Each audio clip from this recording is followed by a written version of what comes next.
Jael. Talaga naman. Mamigay naman. Mamigay naman. Bigyan mo ang tatay at saka si inay.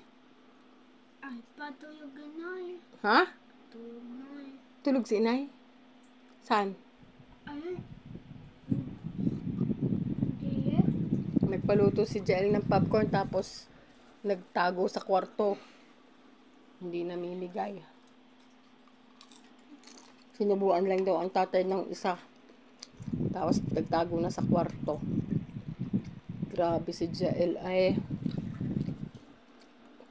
Bigyan mo si tatay doon.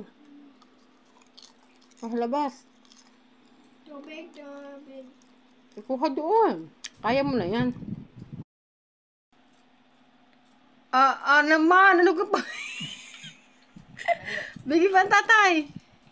Dali.